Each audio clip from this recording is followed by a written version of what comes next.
On parle souvent d'uniformisation dans le segment du smartphone. Là, on a quelque chose de super enthousiasmant, c'est le projet ARA de Google. On est ici au Mobile World Congress sur le stand du petit fabricant Yez, fabricant nord-américain basé à Miami, qui va proposer des modules sur la base du Google ARA. Le Google ARA, c'est le smartphone modulaire, c'est le smartphone modulable, c'est la fin, en tout cas sur le papier, de l'obsolescence programmée. C'est un smartphone.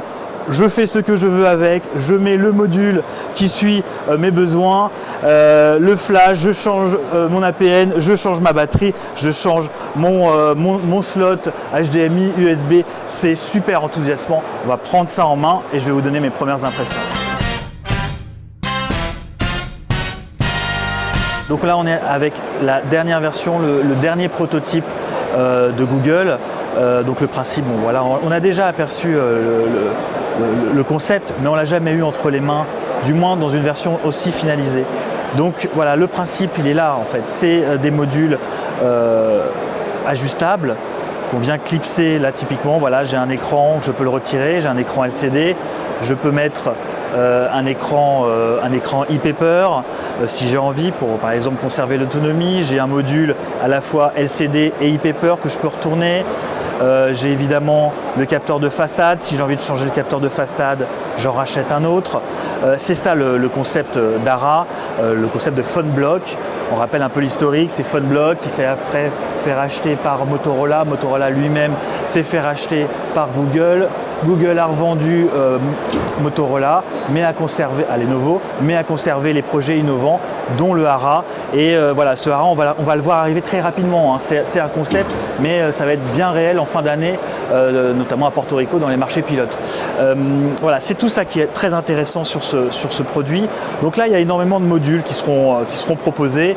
On peut imaginer beaucoup de choses finalement.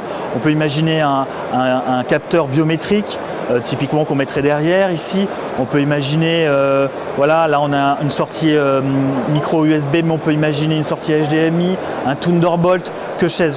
Il y a énormément de possibilités. On a vu tout à l'heure en bas, on a vu la possibilité de glisser ici, là sur cette partie-là, de glisser une manette, un paddle pour jouer, voilà, pour jouer avec.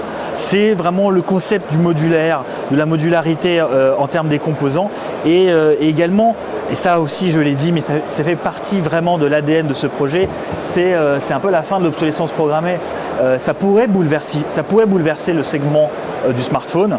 Encore une fois, on est sur le projet, c'est Google qui soutient l'histoire, mais ça peut être aussi un problème parce qu'on a déjà vu Google lâcher des projets très innovants. En tout cas, là, nous, on est très contents d'avoir ce genre de produit. C'est quelque chose de très enthousiasmant, c'est quelque chose de nouveau. Je pense que pour les fabricants tels que Yez, qui est un fabricant encore à la notoriété, voilà, pas très présent hors de son segment de marché, qui est surtout les US, Amérique du Nord et Amérique du Sud. D'ailleurs, c'est pour ça qu'il a été choisi, Yez, parce qu'il a une forte présence en Amérique du Sud. Ça va être un très bon accélérateur de notoriété pour ces marques, pour Yez. Yez, par exemple, c'est une marque qu'on ne connaissait pas en France. Et bien là, je peux vous dire que grâce à ce Mobile World Congress et à ce projet ARA, Yez, on va en entendre parler.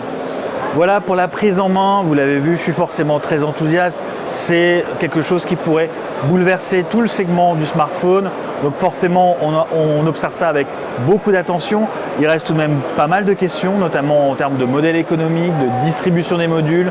On parle d'un corner, d'un corner Google où on pourrait trouver tous ces modules des différents fabricants. On n'est pas encore trop la distribution non plus. Est-ce que ça va se faire en retail? Est-ce que ça sera uniquement en ligne? Voilà, beaucoup de questions qui se posent. Mais forcément, oui, on est super enthousiaste et on a hâte de l'avoir en main, peut-être en 2016 pour l'Europe. C'était Alexandre Bio pour CNET France.